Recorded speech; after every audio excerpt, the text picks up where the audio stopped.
Hello,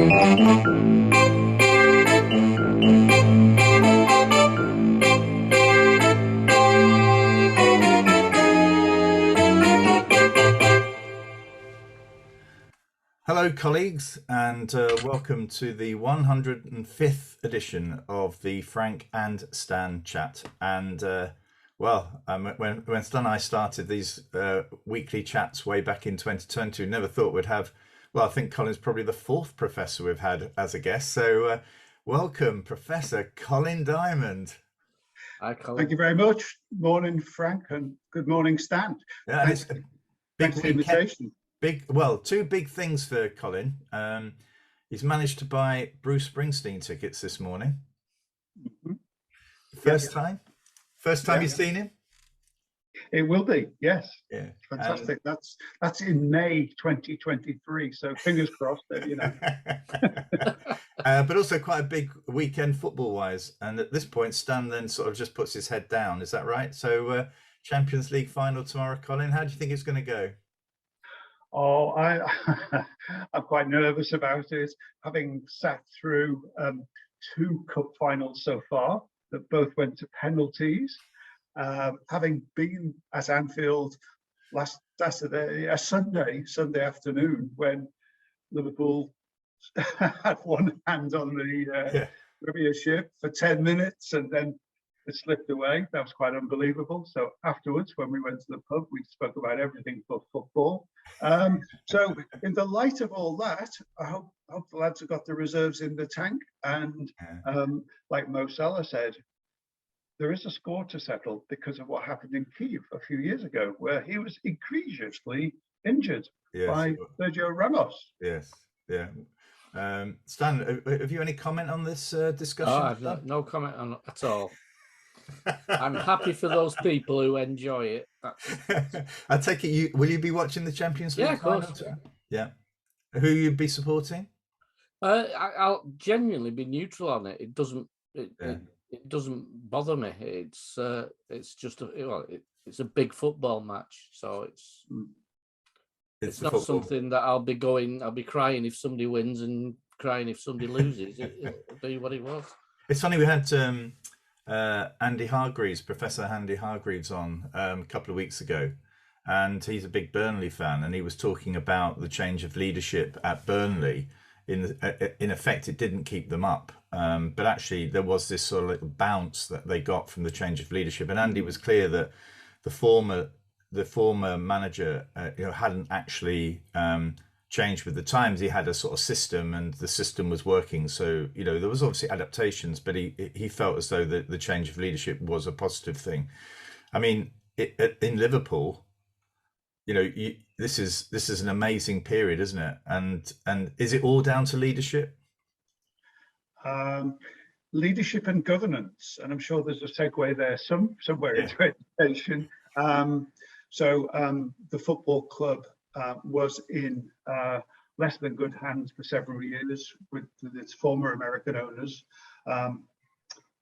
When the Fenway Sports Group picked them up, they realized the potential. They began to invest again properly, and ultimately they found the right leader, the right fit of leader for Liverpool Football Club. So combination of things, and these are very special days. And I say to any Liverpool supporter, just enjoy the day. I think that was the message on the programme last weekend. These are the days. Song. But these are special times to be cherished. And like Jurgen Klopp, I mean, I think we should have a book of his quotations somewhere in the pantheon of education literature. Yes. He says, to win big, you have to lose big. You have to take risks. Someone's going to win, someone's going to lose. Doesn't invalidate the experience at all. So long may these days continue. He's there till 2026. I'm getting in as many games as I can. Because it could well be that the transition in the way that Manchester United had it after Ferguson, that was and they're still going through that, aren't they, Stan? And Liverpool had after the glorious 20 odd years ago. Nobody thought Liverpool would struggle after those years, and yet that transition caused them probably to lose direction as much as anything. So, as you can see, Colin's a big Liverpool fan. But Colin, for those people who don't know you, oh, there we go. I've known Colin for a number of years, but just give a little summary of who you are and what you've done.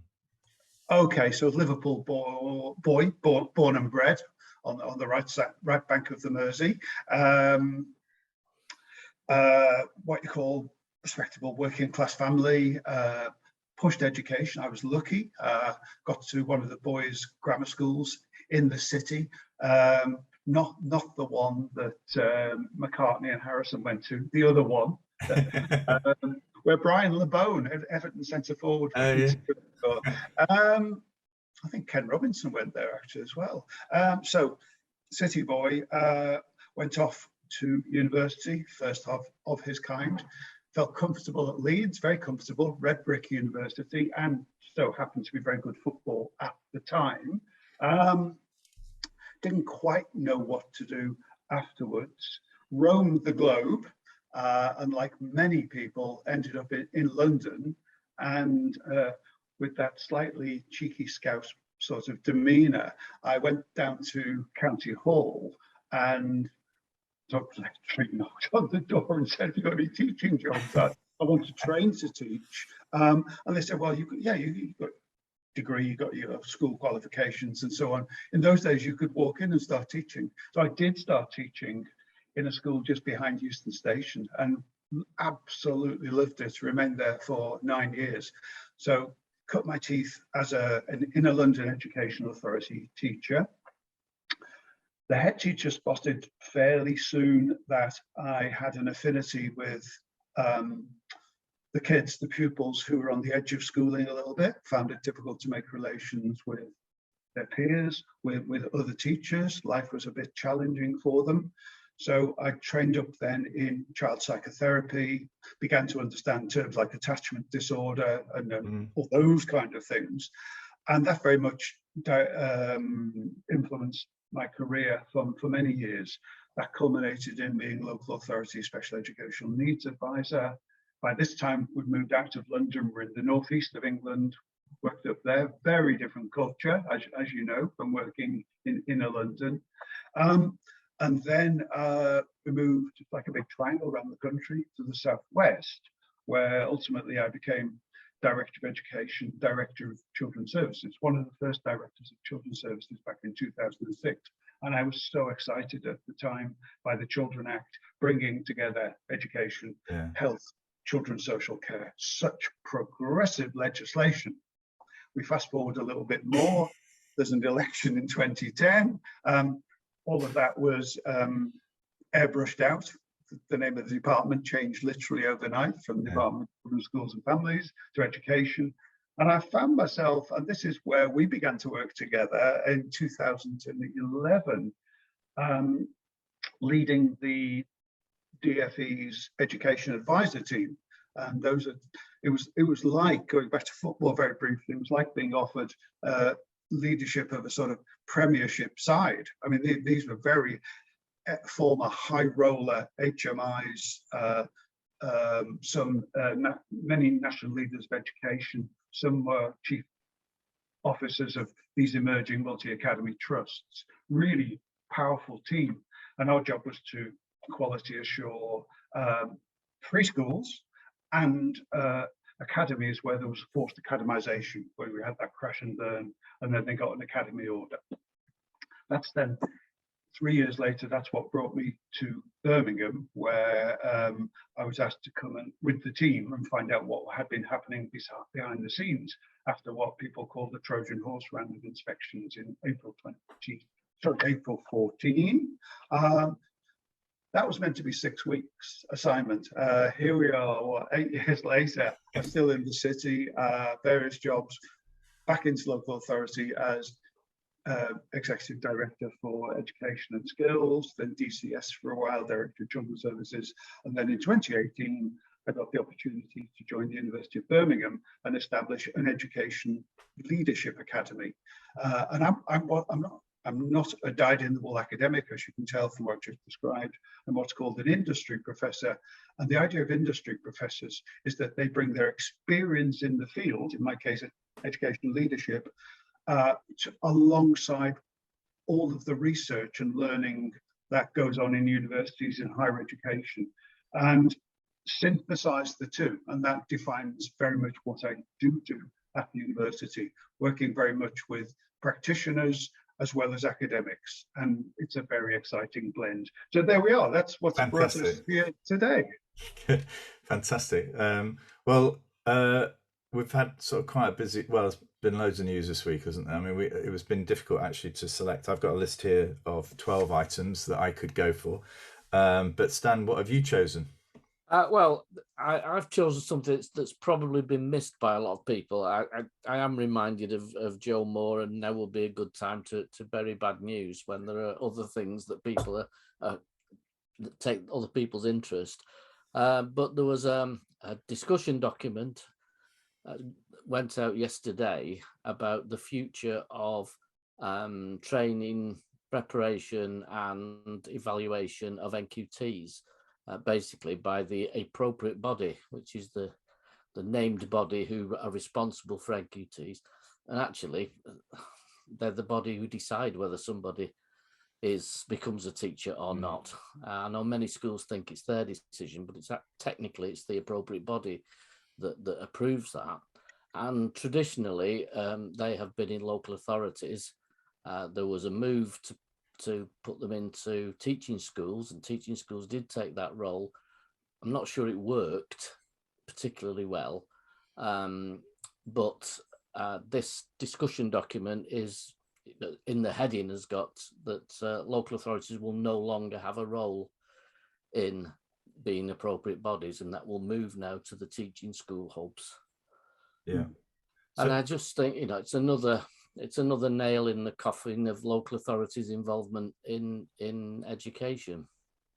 And it's very, having been the chair of an appropriate body for about 5, maybe 7 years, and seen the good that it can do when you've got professionals with a wide range of experience able to work with NQTs that are struggling, able to work with NQTs who are in the wrong place, who are successful in other schools. I just think there's a lot of experience and knowledge there that will disappear, and it will become a task for the teaching hubs. And I saw this with teaching schools almost, and this is probably unfair to most teaching schools, but I sat around a table where the body, the group that ran the Teaching School Alliance went round the table to say, who wants to do NQTs? And it was like, do you want to do it? Do you want to do it? Well, I've not really got time, but go on then. And I'm serious, right. That's how it was decided. Now, that for me was really worrying when I, at the same time, was working with a group of absolute experienced people who could support and help NQTs and knew whether they were getting the right deal or not. Yeah, I've got some concerns about that, but it did feel as though it was released at a time when people's eyes were elsewhere. Yeah, I think if I can, before I bring Colin in, I mean, I am involved in Blackpool, and Colin and I are both involved in Liverpool, and in supporting the council and its education work. But in Blackpool, I simply I don't know whether or not they have been that heavily involved in it in any case. So. And when I look at this, it's been stripped back so much that there is such little capacity in that local authority to do anything like this. So it's probably the authorities that are larger, like Birmingham or like Lancashire, where you've worked, Stan. There may well be sort of the capacity to do that, but certainly in Blackpool, we just rely on the local skit. Which has been very successful, but was unsuccessful in its first round of applications, and is now, trying to rewrite a section in order to get over the line. And in a way, that's I have to say, for Blackpool, which is hard to recruit people, the local skit has been amazing. Very successful, and the staff that have come through that, the teachers come through that, have stuck with Blackpool. So, any sort of instability within this market, or within the system actually could have a direct effect on particularly on a small authority like Blackpool. So what's your take on it, Colin? Gosh, yeah, this is potentially a very complex discussion. I mean, I've been just making a few notes there as listening to you both. The first thing that strikes me is that we have to look after our newly qualified teachers, our early career framework teachers, much better than we do, because we're losing somewhere between 20–30% of them within 3 or 4 years. And no industry can stand that rate of wastage. And to summarize the feedback that's coming through, we know that going into teaching has never been about making yourself rich. It's not about that. I'm lucky to meet trainee teachers periodically at university, and they are absolutely full of idealism, and I say that very positively, about the impact they want to make with children and young people's lives. And then within a few years, we've lost them. Why is that? Far too much paperwork and bureaucracy involved. The culture, to use a neat little phrase, of hyper accountability, where they are pitched into this world somewhere between SATs, GCSEs, A levels, and Ofsted, and there's very little wiggle room in there. And the thing they talk about most is lack of agency, i.e., lack of ability to create themselves as teachers in so many settings. Because you know it's like, gents, you've both done that. It takes a while to find yourself, to discover who you are. You have your role models, you see what works in other people's classrooms, you go through your training, and then you define yourself as a teacher. There's too much what I call teaching by numbers now, too much formulaic teaching, and I will venture too much ideology in terms of pushing teachers down a certain way of teaching. So we've got a big issue about looking after our new teachers. In terms of I wasn't aware of that little change. I mean, government announcements often come out on Thursdays, and you have to really dig deep to find what you found there. Damn them all. It's another little turn of the screw, isn't it?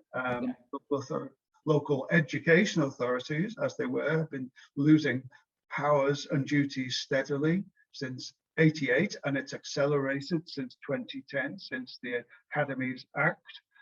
So I'm not really that surprised to hear it. And I think, as you were saying there, Frank, so a lot of smaller local authorities that have virtually no capacity at the centre of their organisations to do this sort of work. I'm with you, Stan, in terms of skits. We work with a number of skits ourselves, school-centred initial training. We work with them at the university, and we ourselves, of course, are a major provider of teacher education.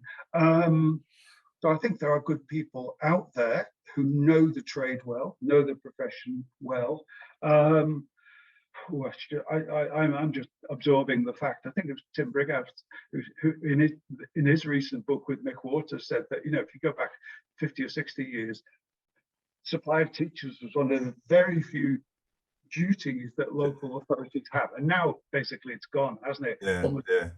Sleight of hand. So lots to talk about there, but above all, we've got to cherish and nurture our new teachers and keep them in the profession for more than 3 or 4 years. That's really what I feel.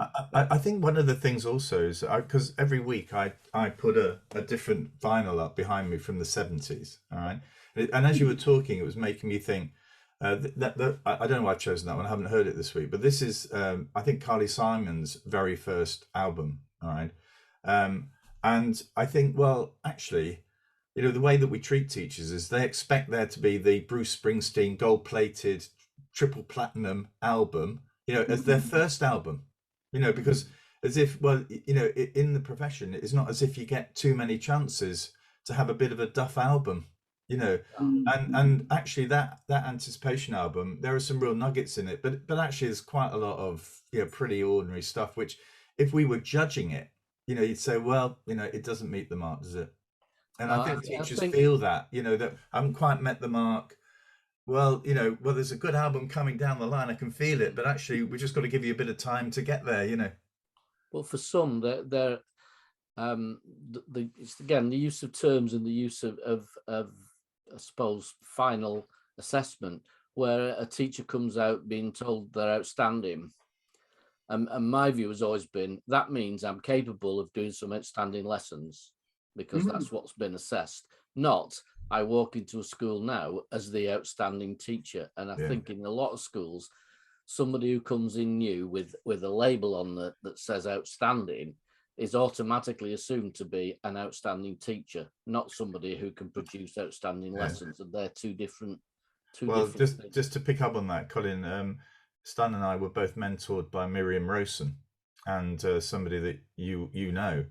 And Miriam always said the great teachers are those that produce consistently good lessons. Consistently good lessons, and that sticks with me all, to the day I die. She's absolutely right. The worst teachers must be those that can pull off the star lesson, but actually beyond that, it dips. The performance dips. Oh, absolutely. I was thinking of so when I briefly inspected schools, we always look to you guys, the HMI.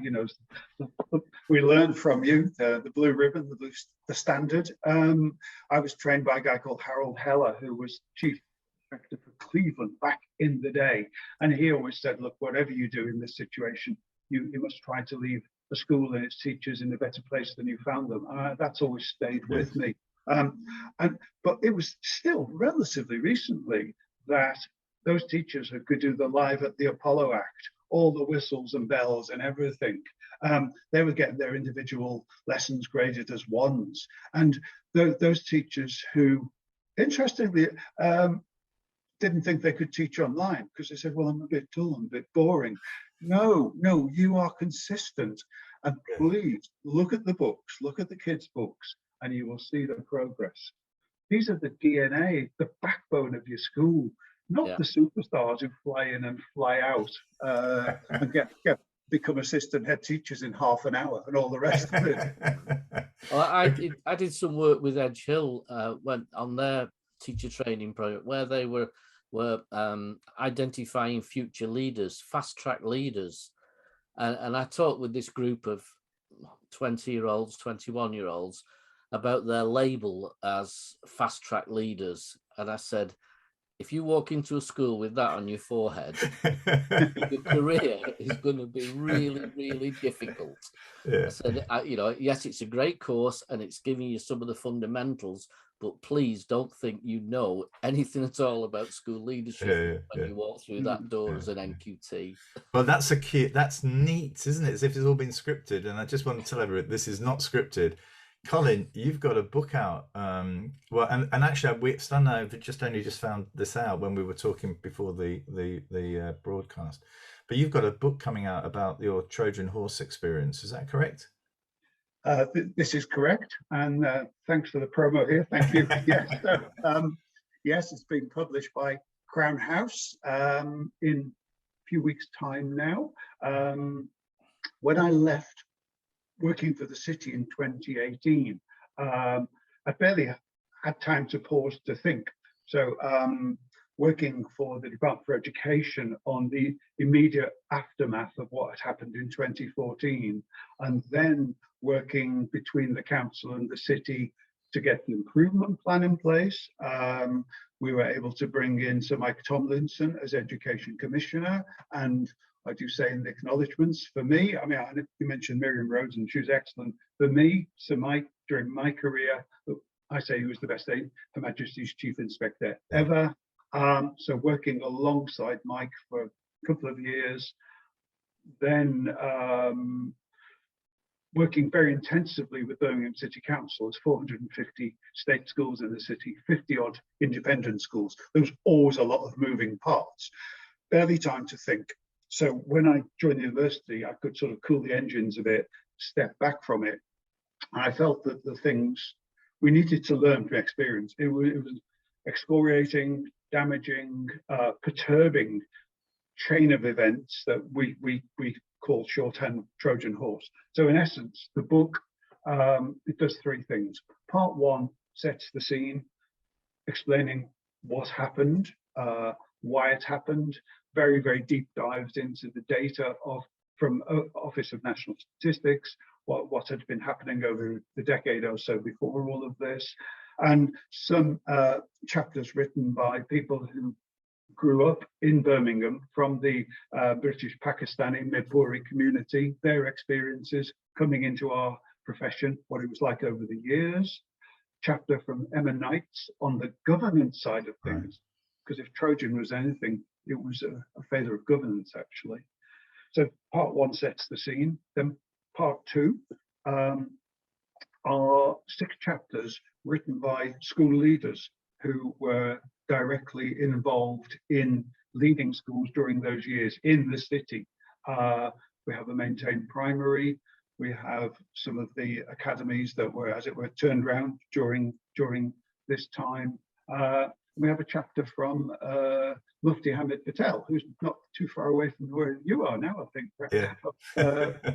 Based in Blackburn, but Star Academies Trust. Star Trust now has 7 schools in the city. So Mufti Hamid reflects on, his learning during these years in the city. And then part 3 is the kind of lessons thereof. So I've written a few chapters, one about lessons for school leadership. It's all about working in the cities, and you gentlemen know this. There are forces at work in terms of the intersectionality of everything: socioeconomic issues, race issues, faith issues, gender issues. There's a multitude of kind of schools in Birmingham. All of this, how all this mixes up. And what I say somewhere is, when everything aligns, it's absolutely brilliant. It's to die for. However, the potential for things going wrong is always quite high. So what are the lessons for school leaders, and what are the lessons for policymakers? We just touched on education policy a little bit there. And there's some powerful chapters as well, from one from my colleague here, Rosemary Campbell-Stevens. She's just got a new book out herself, Rosemary's new book, about decolonizing narratives and the global majority. Rosemary was working with on programs to develop Asian school leaders at the time of the Trojan Horse, and it caused immense damage to those programs. There's no way to describe it. Similarly, a colleague from university, Dr. Reza Gulami, he writes about how the media portrayed everything. And you may recall from the day, some right-wing papers, loved the idea that, oh my goodness, we might have a kind of jihadist plot on our doorstep inside of schools. It was none of the above, by the way. So Reza writes from that angle. Has it impacted, Colin, on the number of Asian leaders coming through the system? I mean, has it had that effect? Has it stalled that line? It certainly interrupted it badly in terms of the overall supply of Asian teachers within the east end of the city. Certainly nobody was going to apply for a leadership post. And for the community itself, our Muslim friends within the city felt, well, I don't want to go near school governance because I could be branded as an extremist. I mean, it jammed everything up for a few years. If you look at the data overall, I mean, if you look at, say, Key Stage 3 now, so take year 9, thereabouts, about a third of the children in the city at large are white children, and then the majority are from Asian heritages. Then we have about 12-15% Black children, and then very small other groups. There's no way that the leadership cadre within the city reflects the communities it serves. You're still over 90% white school leaders at top level going on the city's maintained school data, which is fairly representative of what's happening in the city. What did you learn about it yourself, though, Colin? About you as the leader in all of this? It's a very good question. Let me really think about that for a second. It reminded me, and I don't want this to come over as selfish, that my favourite place to be working as a professional is in the heart of the inner city. I'm a Toxteth boy, educated in Liverpool, read Brit Leeds, cut my teeth in Somerstown behind Camden, in middle Yes. of Camden, and love being in the city. I find city education really exciting. I was presented a lovely award yesterday in Hampstead Hall Academy on the west of the city. Such a vibrant community there over in Handsworth. I describe it as Noah's Ark. If it exists on the planet, we have two of everything in Birmingham. What a glorious family ethos academy. And here's a guy, this tells the story. This is why I'm getting excited sharing it with you. So Sophia Farah, he was born into the Sikh community in Handsworth. He trained as a teacher, and he's worked for 33 years in Hampstead Hall, 20 of those years on the leadership team. And he was nominated for a Pearson Lifetime Award, and he's one of 80 in the country that's been awarded that. And he's now in the pool for the gold. He's a modest, humble man. And if you've heard those children's testimonies that are recorded and shared with Year 10 Assembly, and there's first assembly they had since lockdown, actually. You'll cry. Well, it was that. So it taught me that this is where I feel at home educationally. Yeah. Million and one other things, but here I am. Well, I think for me, Colin, what's the one? It's really difficult question. This from the book, there must be some conclusions. What's your one thing you would say school leaders need to be aware of following? To succeed in schools like we have in Birmingham, and I think it's the same in Manchester, Leeds, Bradford, and so on, you need to dig deep community roots. You need to be in it for the long haul, not for yourself. And don't be swayed by trends, ideologies, false prophets. Work with the community, dig deep, trust your teachers to deliver. You don't need to be in command and control mode. It's one of the things that came out actually was in working with the 6 school leaders here. Oh, well, actually more than that in the book. That none of them had been seduced, if you like, by current ideology about teaching. They trusted their teachers. And you'll find Brian Lightman says this, former leader of ASCL. He says, I don't recognize myself in these parodies of what teaching's about. Because when I was teaching, I did a bit of this, bit of that, bit of the other. It's now called retrieval practice. We recognize it as a bit Rorschach practice. We now recognize it as some people call progressive ideologies, i.e. setting up group work, task work, skills-based work, and any experienced teacher will use the full repertoire over a term, over a year. So there is no one way forward. So I think it's about working with the community, knowing what you stand for. I'll tell you, you asked me about learning points. It's slightly coming back to what Frank was asking, but Stan, I think it's relevant here.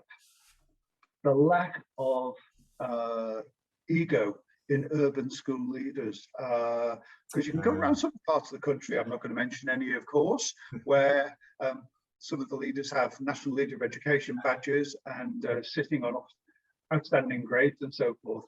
If you ask them, and I've done this, to roll up their sleeves and come into the inner city, they go, oh, thanks, Col, but no thanks. Whereas nobody who was asked to help out after the very troubling events of 2014, nobody in the city of Birmingham said no. Everybody said, look, we educate Birmingham kids. We're in this together. We need to work together. And that's the other thing. No school should be an island unto itself. The best schools. And I'm going to quote Michael Wilshaw positively here for a moment. He was right. I don't think you can have an outstanding school if it's not serving the school down the road. I agree fully with you there, Colin. I mean, it's interesting. This week I was in Kelso in the border regions, an area I've never visited before. It's absolutely stunning. We had 2 sunny days, and I took a delegation of just over 20 colleagues from Blackpool, probably about 11 or 12 head teachers from a range of schools, business leaders, some DFE colleagues as well, as we tried to evaluate the work that the borders are doing in really transforming digital education through a drive for equity, so that there should be no child who doesn't have the opportunity to benefit from using a digital device in a safe way. So it's quite a sort of closed, locked down sort of approach, but they take these digital devices home. And after we'd had an evening meal together, we went to the pub opposite, because it was much cheaper to buy the beer there than it was in the bar. And I was really struck by people very, they're real. So I really want to thank them for welcoming me into their sort of working life. But there's that straightforward chat that these head teachers have, that they're dealing with some really challenging, they work in some challenging environments, and actually I think they're strong people who know what they're trying to do, and actually they're very clear about, well, don't get the impression, Frank, we're not trying to do different things. We're trying to manage the change in a way in which we feel comfortable and our staff feel comfortable. And they kept talking about what they've enjoyed about this project is the fact that they agree that they want to try and improve digital education, because they know and they understand that it's important for Blackpool, because that's probably where the future for the town is and where business and employment opportunities are. But actually, take us with you, and actually I thought it was so nice, people, being very open and saying, I think you got that wrong there, Frank, as opposed to that sort of respectful sort of tone that sometimes people give you when you think, I know I've spoken a load of rubbish, please somebody tell me, to my face. And I really, really enjoyed it. And just on record, what the borders are doing, is they're enabling teachers to consider together the pedagogy that they're adopting. And the borders as a region that goes from east to west across Scotland, it's a massive area. So it's we talk about Blackpool bringing people together. Well, digital connectivity is critical when you're in an area like that, where it can take you 3 hours to get from one side of the authority to another. So I truly understand why they've gone down this road, and it was just remarkable what we were seeing from the children in terms of what this has enabled them to do, and how they spoke so positively about the impact of that single device on their lives and the lives of their family, because their family can use it as well. Did they support the broadband issue? Yeah. In fact, it's in at home. Yeah, the Scottish government actually, I'm not sure which election it was, but their manifesto was to improve digital connectivity for the rural communities. And what they found now is that the towns like Kelso and Hoyk, many areas of them have weaker connectivity than the rural areas. So it's the complete opposite of what you think it would be, but yeah. And also the device that they use, they chose an iPad, so they've given everybody an iPad, and they gave the iPad out during lockdown. They were meant to have some big events, but they couldn't, so they trained up staff to go to the homes of the children and enabled the child to take the iPad out of the box, to take the cellophane off the cover.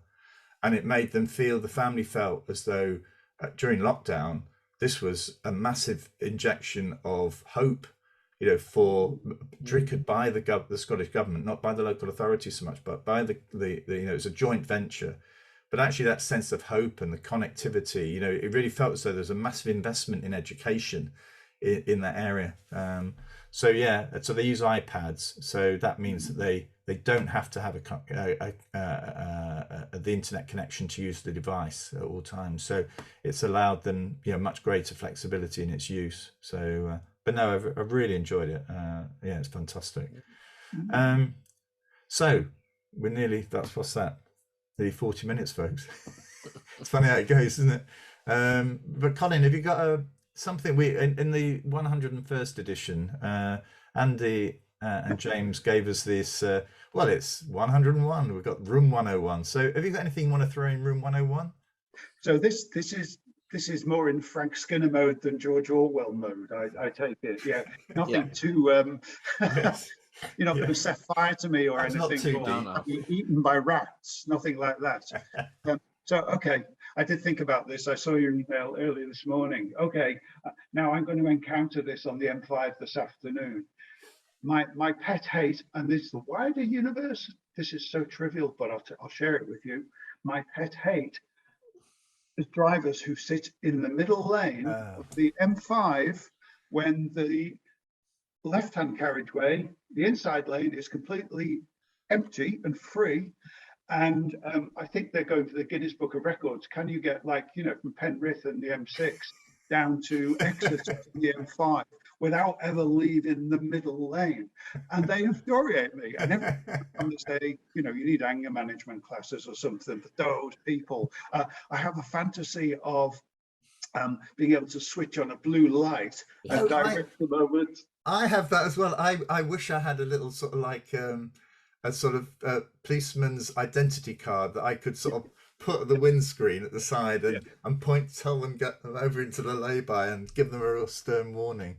So, well, thank you, Colin. Thanks, Colin. And I hope, you know, for British football, English football particularly, I hope tomorrow is a success for Liverpool. And I will be watching, like Stan, with interest. But of the two sides, I certainly prefer Liverpool to win than Real Madrid. But thank you for joining us, and thank you, Stan. We've got an episode next week during the Queen's Jubilee. So we've got the Queen on. Is she coming? Has she got anything else to think about next week? So we go. Yeah. So we've got an author who's written about leadership, educational leadership, who's joining us next week. So thank you, and hopefully, all being well, we'll see you all next week. Thanks very much. Pleasure.